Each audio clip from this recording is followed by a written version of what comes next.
કરો છો ભાભી? બસ આ ચા બનાવું છું. ઈ બધું મૂકો. ભાઈનો બર્થડે આવે છે, શું ગિફ્ટ લેવાની છે તમારે? આજે શું ખરીદીને લાવ્યા? કાંઈ નહીં, હજી કઈ વિચાર્યું નથી શું ખરીદું. તમે કઈક આઈડિયા આપો ને મને. ભાઈની બર્થડે છે તો પરફ્યુમ, નહીં. ચશ્મા, નહીં. ઘડિયાળ. નહીં, તમે આટલા બધા મને ઓપ્શન આપો છો પણ છે ને ઈ બધી વસ્તુ એની પાસે ઓલરેડી છે.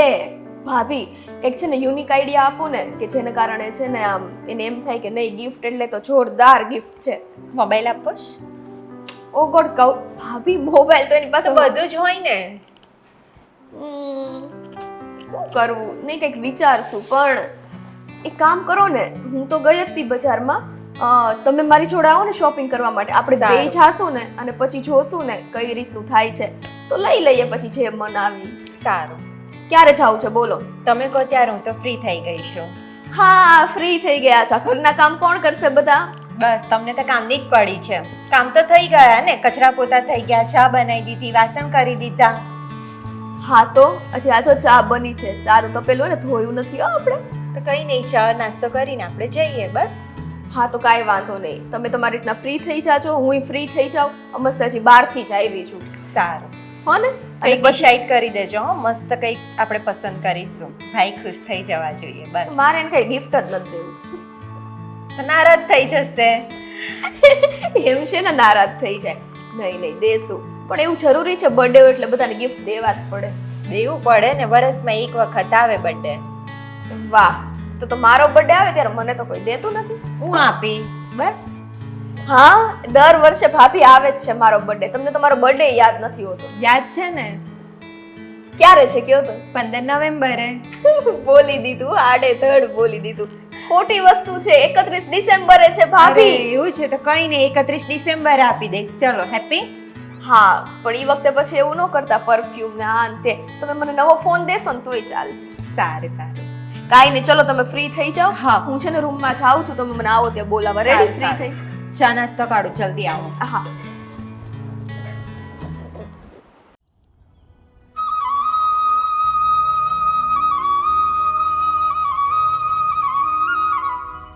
હાથમાં ખંડોળે એટલી આવે છે પણ આજે અંકલ નથી આવતા. ક્યારે આવશે?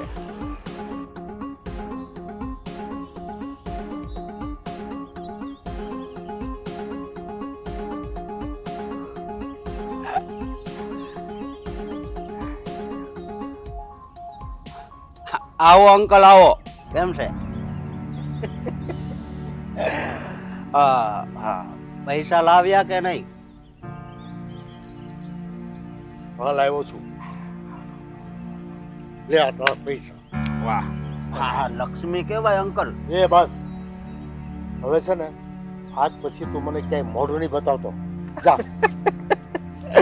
એક મિનિટ અંકલ, મોઢું નહીં બતાવતો એટલે તમને ખબર છે કે નથી ખબર? મારી માટે છે ને હજી બહુ દેણું છે, મારે ઘણાને દેવાના છે. એ તારે જોવાનું, મારે નહીં. પણ અત્યારે તો તમારે જ જોવું પડશે. થોડોક ટાઈમ જો અશોક, તને મેં તે કીધું એટલા પૈસા આપી દીધા. હવે પછી તું મારી પાસે પૈસાની આશા નહીં રાખતો અને હવે મને ક્યાંય મોઢું નહીં બતાવતો. અરે અંકલ, તમે તો મને સામેથી ધમકી આપવા માંડ્યા હે. આ 10,000 માંથી તમારી ધમકી મારી સામે નહીં હાલે. એ ધમકી તો તું મને મારે છે અને મને કહે છે ધમકી મારે. અંકલ, તમે વાત સમજવાની કોશિશ કરો ને. હજી આ તમારી લાડકી દીકરી છે, એના લગ્ન કરવાના છે ને. તું ધ્યાન રાખજે, તે જે કીધું ને એ મેં કર્યું છે. હવે મારો કેળો મૂક. આટલી બધી શક્તિ તમારામાં આવી ક્યાંથી ગઈ? શક્તિ તો તને બતાવે પણ તે મારી કમજોર કડી ઉપર હાથ મૂક્યો છે ને એટલે લાચાર છું. નહીંતર તને બતાવત મારી શક્તિ શું છે. તો અંકલ, તમે પણ એક વાત સાંભળતા જાઓ. આ તો ખાલી 10,000 જ છે, પણ આ ધીમે ધીમે કરતી હું લાખોમાં આંકડો કરવાનો છું. એ નાલાયક, મેં તને એકવાર કીધું ને, તે જે કીધું એ મેં કર્યું છે. હવે તું છે ને મારી સાથે માથાકૂટ નહીં કરતો. હવે તમારા 10,000 વસૂલ, બરોબર? આ તમે આમ કર્યું એ વસૂલ. હવે મને હાથ નહીં અડાડતા, નહીતર પછી સમજી ગયા તો હું તમને ફરી પાછો 4-5 દિવસમાં ફોન કરું. મને તું ફોન નહીં, મારું નામ પણ નહીં લેતો કોઈ દિવસ. આ તને છેલ્લી વોર્નિંગ આપું છું. અને હવે ધ્યાન રાખજે, પૈસાની લાલચ કરે ને તો પરિણામ ખરાબ આવે, ભોગવવા તૈયાર રહેજે. તો તમે ભોગવવા તૈયાર રહેજો. આ બદનામ થાવ ને એ સહન કરજો. હા અંકલજી, તું જાને નફટ, તને શરમ જેવી જાત છે કે નહીં? હજી મારે જવાનો ટાઈમ નથી થયો. જવાનો તો તમારે ટાઈમ થયો. સમજ્યા અંકલ? હા નાલાયક, તને કઈ બુદ્ધિ જેવું છે કે નહીં? તે કીધું કે પૈસા મેં આપી દીધા, પછી લપ શું કામે કરે? તમને આ બીજી વાર કહું, હજી મારે જરૂર છે પણ હું એકારે નહીં લઉં. ધીમે ધીમે ધીમે. જો અશોક, એક દીકરીના બાપ તરીકે લાચાર છું ને, એટલે હું સહન કરું છું. મારી સહન શક્તિની કસોટી નહીં કરતો. નહીતર તને ખબર નથી, હું જ્યારે હદ ઉપર જઈશ ને ત્યારે શું કરીશ ને એ મને પણ ખબર નથી. તો અંકલ, મેં તમને ના પાડી છતાંય તમે મને ટચ કર્યો. હવે આગલી વખતે 10 નહીં 20 માંગીશ. એટલા હું તને છેલ્લી વોર્નિંગ આપી જાઉં છું કે આજ પછી તું મારું ઘર અને મારું નામ ભૂલી જજે, નહીતર તારી દુનિયા ભૂલવાની થશે. યાદ રાખજે. અંકલ બોલવામાં પણ એક નંબર છે હો. ચાલો હવે, હા મારે એના છોકરાને દેવાના છે ને, હાલો દઈ દઉં, બીજું હું પછી પાછો લેવા થાય. ભાઈ, અશોક, કેમ મારા ઘર પાસે કઈ કામ હતું? હા પણ બોલ ને, તો શું કામ હતું?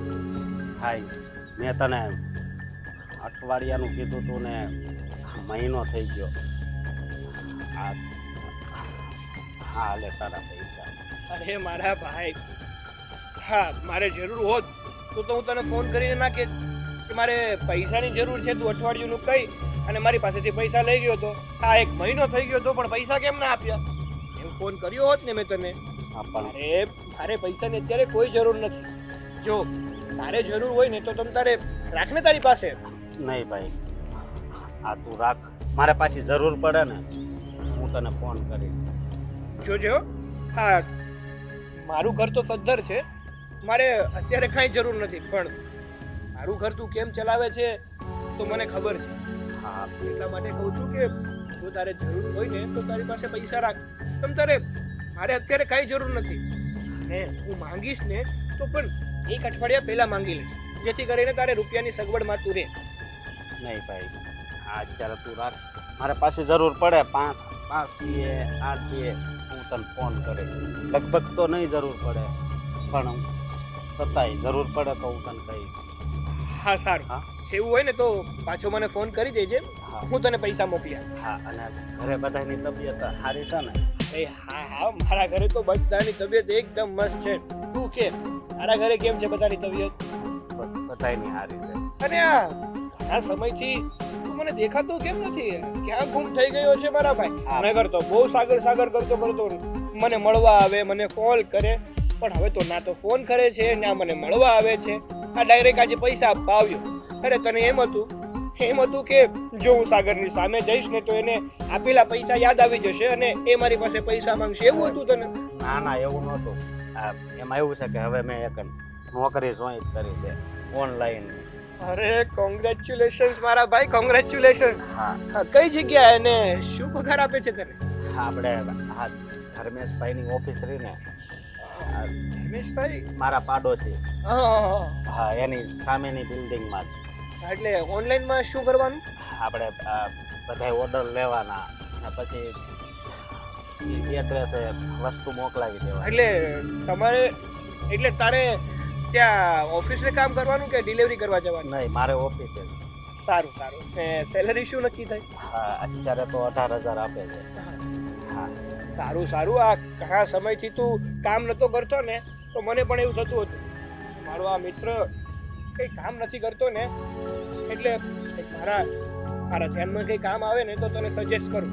પણ સારું કર, હા નાના કામથી શરૂઆત કરીને એ બાને એટલા પૈસા તો ઘરમાં આવશે, તારી મદદ થઈ જશે. અને છતાં પણ ક્યારેય પણ તને ભવિષ્યમાં મારી જરૂર પડે ને તો ખાલી એક ફોન કરી દેજે. કાળી રાતે પણ હું તારી મદદ કરવા માટે તૈયાર છું. ભલે ભાઈ. હા, ને હું શું કહું છું, હા તારા મમ્મીની તબિયત હમણાં થોડાક ટાઈમ પહેલા ખરાબ હતી તો એમની તબિયત તો હવે સારી છે ને? હા, હવે સારી છે. દવા લીધા પછી ઘણો ફેર છે. ઓ ભલે. હા, અને આવ પછી ઘરે આટો મારવા. ક્યારેક આવી ભાઈ.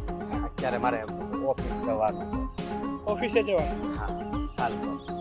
સારું, મળીએ. હા, જય શ્રી કૃષ્ણ. હા, જય શ્રી કૃષ્ણ. અને હું શું કહું છું હા, કે હમણાં આપણે બધા મિત્રો મતલબ કે આપણું આખું ગ્રુપ ઘણા સમયથી ભેગું નથી થયું ને તો આપણે એક પ્લાન કરીએ, ભેગા થઈએ અને એક બહાર જવાનો પ્રોગ્રામ કરીએ. શું કેવું તારું? હા, એ તારી વાત તો હાચી, પણ મને ઓફિસેથી રજા મળે ને તો જ હું આવીશ. અરે 2-3 દિવસની વાત હોય, તારી ઓફિસે હું વાત કરી લઈશ અને તારા ખર્ચાની પણ તું ચિંતા નહીં કરતો. તારો ખર્ચો બધો હું ઉપાડી લઈશ. ઓકે? ઓકે. ખાલી વાત કરી દેજે બધાને, કારણ કે હમણાં હું કામમાં છું ને એટલે ફ્રી નથી રહેતો. ભલે. આપણે 2-3 દિવસનું કંઈક પ્લાનિંગ કરીએ. હા. ઓકે? સારું, ચાલ મળીએ. હા ભાઈ. જય શ્રી કૃષ્ણ. જય શ્રી કૃષ્ણ. આવજે. હા, મૂકી જાઉં તને? નહીં નહીં, હું જતો રહીશ. સારું. સંભાળીને જજો. હા.